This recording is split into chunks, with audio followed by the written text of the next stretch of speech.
بسم اللہ الرحمن الرحیم۔ السلام علیکم دوستو، دنیا بھر کی خبروں میں آج آپ سنیں گے، لیکن اس سے پہلے اگر ہو سکے تو سبسکرائب اور لائک ضرور کر لیں، شکریہ۔ امریکی جیولر نے 16 کروڑ کے زیورات چھپا کر ٹکٹ لگا دی، تلاش کرنے والا مالک ہوگا۔ نئی کرکٹ رینکنگ جاری، کوئی پاکستانی ٹاپ 10 میں شامل نہیں۔ بھارت ریاست کیرالہ میں 3 ماہ کے دوران 66 بچے اپنی جان لے چکے ہیں۔ ویکسین کی کامیابی مثبت ہے لیکن ابھی بہت دور جانا ہے، عالمی ادارہ صحت۔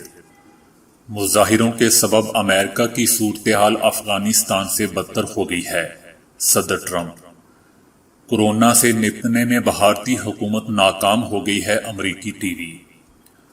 منہ میں خراشیں یا چھالے بھی کورونا کی علامات، ایک تحقیق میں انکشاف۔ جنوبی کوریا کے صدر پر جوتا اچھالنے کے ملزم کی گرفتاری کا مطالبہ مسترد۔ پاکستان میں کورونا کا پھیلاؤ رک گیا، واشنگٹن پوسٹ۔ لگتا ہے کہ ہمارے ساتھ کسی نے بہت ہوشیاری اور چالاکی کی ہے، چیف جسٹس۔ اگر آپ کا وزن بڑھ رہا ہے تو چائے پئیں۔ مقناطیس ایک انوکھا ذریعہ علاج۔ تو آئیے چلتے ہیں اب خبروں کی تفصیل کی طرف۔ مشیگن امریکی جیولر نے $10 لاکھ یعنی پاکستانی 16 کروڑ روپے کے زیورات زمین میں کسی مقامات پر چھپا دیے اور لوگوں کو ٹکٹ فروخت کر رہا ہے اور ساتھ ہی اس کو ڈھونڈنے کے کچھ اشارے بھی دے رہا ہے۔ اس کا دعویٰ ہے کہ جو اس خزانے کو ڈھونڈ نکالے گا وہی اس کا مالک بھی ہوگا۔ ایک اور خبر ہے کہ کویت میں مقیم ایک مصری لڑکا اپنے شوق کے ہاتھوں جان گنوا بیٹھا۔ پارکر چھلانگیں لگانے والا کھیل کا دیوانہ 16 سالہ لڑکا اپنے 2 دوستوں کے ہمراہ عمارتوں کی چھتوں پر اس خطرناک کھیل سے لطف اندوز ہو رہا تھا۔ اسی دوران ایک چھلانگ کے دوران اس کا توازن بگڑا اور وہ عمارت کی چھت پر سے نمی منظر سے نیچے آ گرا۔ کچھ ہی دیر میں گشت کرنے والی سیکیورٹی گاڑیاں اور ایمبولینس جائے وقوع پر پہنچ گئیں، تاہم معائنے پر یہ بات سامنے آئی کہ مصری لڑکا گرنے کے بعد ہی دم توڑ گیا تھا۔ اسی طرح بھارت میں ماں کی کورونا رپورٹ مثبت آنے پر بیٹے نے اپنی جان لے لی۔ بھارتی ریاست مہاراشٹر کے شہر ناسک میں ایک نوجوان بیٹے نے اس وقت یہ قدم اٹھایا جب اسے پتا چلا کہ اس کی ماں کورونا کا شکار ہو چکی ہے۔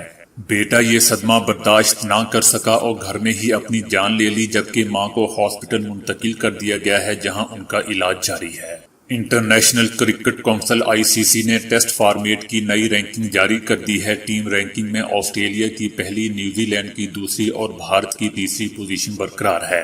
پاکستان ٹیسٹ رینکنگ میں 7ویں پوزیشن پر موجود ہے۔ نئی ٹیسٹ رینکنگ کے مطابق انگلینڈ کے آل راؤنڈر بین سٹوکس ایک درجہ ترقی کے بعد نمبر 1 آل راؤنڈر بن گئے ہیں، جبکہ ویسٹ انڈیز کے جیسن ہولڈر کا دوسرا اور بھارت کے رویندر جڈیجا کا تیسرا نمبر ہے۔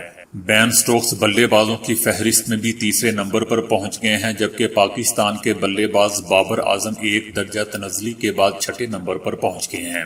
بولرز میں آسٹریلیا کے پیک کا پہلا نمبر ہے، جبکہ کوئی پاکستانی بولر ٹاپ 10 میں اپنی جگہ نہیں بنا سکا۔ بھارتی ریاست کیرالہ میں 3 ماہ کے دوران 66 بچے اپنی جان لے چکے ہیں، ان میں 64 کی عمر 12 سے 18 سال تھی، جبکہ 2 کی 12 سال سے بھی کم عمر تھی۔ حکومت نے اس رجحان کو روکنے کے لیے کاؤنسلنگ کرنے کا فیصلہ کیا ہے۔ کیرالہ کے وزیر اعلیٰ کا کہنا ہے کہ اسکول بند ہیں اور ممکن ہے کہ ان کو لاک ڈاؤن میں ذہنی اور نفسیاتی مسائل کا سامنا کرنا پڑ رہا ہو۔ ماہرین نفسیات اس طرف توجہ دلا رہے ہیں کہ لاک ڈاؤن کے دوران یہ اہل خانہ کے ساتھ گھر میں وقت گزار رہے ہیں اور ان پر بیرونی دباؤ نہیں۔ اس کے باوجود اگر وہ اپنی زندگی کا خاتمہ کر رہے ہیں تو وجہ جاننے پر توجہ دینی چاہیے۔ حالیہ اعداد و شمار تشویشناک ہے، لیکن ریاست کے ریکارڈز بیورو کا کہنا ہے کہ پچھلے سال اس عرصے میں واقعات زیادہ تھے، جن کی تعداد 83 تھی۔ کیرالہ میں بڑے بھی اپنی جان لے رہے ہیں، جس کی وجہ معاشی مسائل ہیں۔ عالمی ادارہ صحت WHO نے ویکسین کے متعلق کامیابی کو خوش آمدید کہتے ہوئے کہا ہے کہ کورونا کے پھیلاؤ کو روکنے کے لیے ابھی بھی کام کرنے کی ضرورت ہے۔ عالمی ادارہ صحت نے آکسفورڈ ویکسین کے تجربات میں شامل سائنسدانوں کو مبارکباد دیتے ہوئے کہا کہ یہ ایک مثبت نتیجہ ہے، لیکن ہمیں بہت دور تک جانا ہے۔ حقیقی دنیا کے ٹرائل بڑے پیمانے پر ہونے چاہیے۔ اس وقت دنیا میں ممکنہ طور پر 23 ویکسین بنائی جا رہی ہیں۔ عالمی ادارہ صحت نے اس بات پر بھی زور دیا کہ کسی بھی کامیاب ویکسین تک سبھی کی رسائی ہونی چاہیے۔ بہت سے ممالک ویکسین کی تیاری کو ایک عالمی عوامی بہتری کی افادیت کے طور پر دیکھ رہے ہیں، لیکن کچھ الٹ سمت میں جا رہے ہیں۔ ہمیں اب زندگیاں بچانی ہیں۔ صدر ٹرمپ نے کہا ہے کہ مظاہروں کے سبب امریکہ کی صورتحال افغانستان سے بھی بدتر ہو گئی ہے۔ جو بائیڈن کا جیتنا ملک کو دوزخ میں دھکیلنے کے مترادف ہوگا۔ احتجاج کرنے والوں کو روکنے کے لیے اہم شہروں میں قانون نافذ کرنے والے اہلکار بھیجے جائیں گے۔ اہلکاروں کو بغیر وردی کے تعینات کیا جائے گا اور وہ سادہ گاڑیوں میں گشت کریں گے۔ صدر کا کہنا تھا کہ صورتحال افغانستان سے بھی زیادہ خراب ہے۔ یہ مظاہرے ان ریاستوں میں کیے جا رہے ہیں جہاں لبرل ڈیموکریٹس اقتدار میں ہیں۔ انہوں نے مزید کہا کہ مظاہروں کے نام پر افراتفری پھیلانے والے امریکہ سے نفرت کرتے ہیں۔ نوبت یہاں تک پہنچ چکی ہے کہ ریاستوں میں گورنر، میئر اور سینیٹرز بھی ان سے ڈرتے ہیں۔ امریکی ٹی وی کی ایک رپورٹ کے مطابق بھارتی حکومت وبا کے دوران اپنے شہریوں کے تحفظ کی بنیادی ذمہ داری اٹھانے میں کامیاب نہیں ہوئی، بلکہ وہ ناکام ہو چکی ہے۔ رپورٹ میں کہا گیا ہے کہ بھارت میں کورونا مریضوں کی تعداد 10 لاکھ کا ہنسا چھو چکی ہے اور اس حوالے سے بھارت دنیا میں تیسرے نمبر پر آ چکا ہے۔ رپورٹ میں مزید کہا گیا ہے کہ بھارت میں 10 لاکھ شہریوں میں سے صرف 9,000 جبکہ 1,000 میں سے صرف 9 افراد کے ٹیسٹ کیے جا رہے ہیں۔ دوسری جانب بھارت میں ہونے والی اموات میں سے 1/4 سے بھی کم مریض موت کی وجہ سامنے لائی جا رہی ہے۔ بھارت میں لاک ڈاؤن کی وجوہات محض مفروضہ ہی ثابت ہوئی ہیں۔ دوسری جانب کورونا وبا کی وجہ سے دنیا کی تیسری بڑی معیشت جاپان کی برآمدات 10 سال کی نچلی ترین سطح پر پہنچ گئی ہے۔ اس کی بنیادی وجہ کمزور امریکی قوت خرید بتائی گئی ہے، جس کے باعث امریکہ میں جاپانی کاروں اور صنعتی ساز و سامان کی فروخت میں بھی واضح کمی دیکھی گئی ہے۔ اسپین میں تحقیق میں نئی بات سامنے آئی ہے جس کے مطابق منہ میں خراشیں بھی کورونا کی علامات ہو سکتی ہیں۔ دیگر علامات کے علاوہ منہ میں خراشیں یا چھالے بھی ہو سکتے ہیں۔ کورونا کے 21 مریضوں پر کی گئی تحقیق سے پتہ چلا ہے کہ کورونا بعض متاثرہ افراد میں منہ کی اندرونی کھال پر اثر انداز ہوتا ہے، جس کے نتیجے میں اس پر خراشیں پڑ جاتی ہیں، چھالے نمودار ہو جاتے ہیں اور متاثرہ لوگوں کے لیے کھانا پینا تک دشوار ہو جاتا ہے۔ جنوبی کوریا کی ایک عدالت نے گزشتہ ہفتے پارلیمنٹ کے دورے کے دوران صدر مون جے ان پر جوتا پھینکنے کے واقعے میں ملوث 57 سالہ ملزم جونگ چانگ کی گرفتاری کے وارنٹ جاری کرنے کے حوالے سے پولیس کی درخواست مسترد کر دی ہے۔ جج نے جواز پیش کیا ہے کہ ملزم نے اپنے اوپر لگائے گئے الزامات کے سلسلے میں زیادہ تر شواہد اور حقائق کا اعتراف کر لیا ہے۔ ان کا کہنا تھا کہ مجھے نہیں لگتا کہ اس کے حوالے سے اب کوئی تشویش باقی ہے یا وہ شواہد ختم کرنے یا فرار ہونے کا سہارا لے سکتا ہے۔ بتایا جاتا ہے کہ پولیس نے صدر مون جے ان میں اپنے جوتے پھینکنے، سرکاری فرائض میں رکاوٹ پیدا کرنے اور غیر قانونی مقاصد کے لیے عمارت میں داخل ہونے کے الزامات میں ملزم کو گرفتار کیا تھا، تاہم عدالت نے اس کی رہائی کا حکم دے دیا تھا۔ اس نے پارلیمنٹ ہال میں گیٹ سے باہر نکلتے ہوئے صدر پر جوتا اچھالا تھا۔ یہ جوتا صدر سے کوئی 1 میٹر دور گرا تھا، تاہم پولیس نے ملزم کو فوراً گرفتار کر لیا تھا۔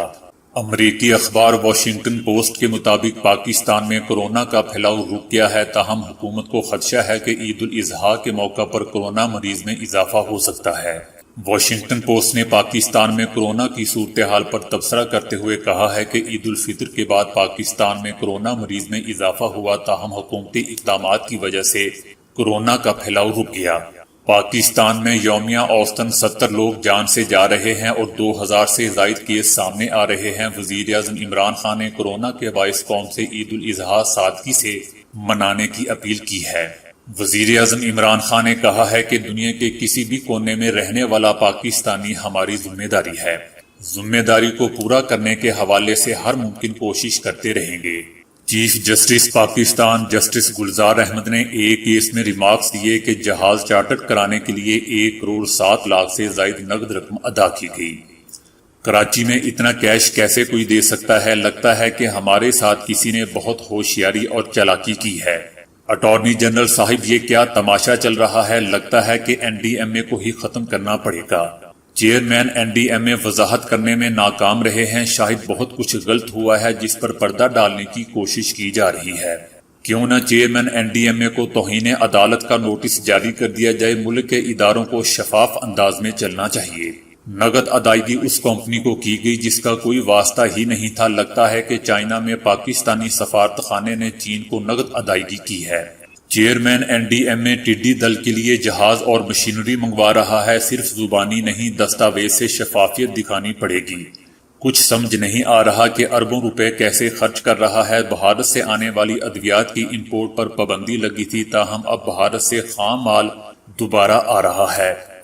چیف جسٹس نے استفسار کیا کہ کس ہاسپٹل نے مشینری اور ادویات مانگی تھی۔ بھارت سے آنے والی ادویات کون سی تھی؟ بھارت سے آنے والی ادویات غیر قانونی تھیں، اور اس کی حیثیت کیا تھی، جس پر اٹارنی جنرل نے اعتراف کیا کہ کابینہ نے چند ادویات کی اجازت دی تھی لیکن امپورٹ بہت زیادہ ہوئی۔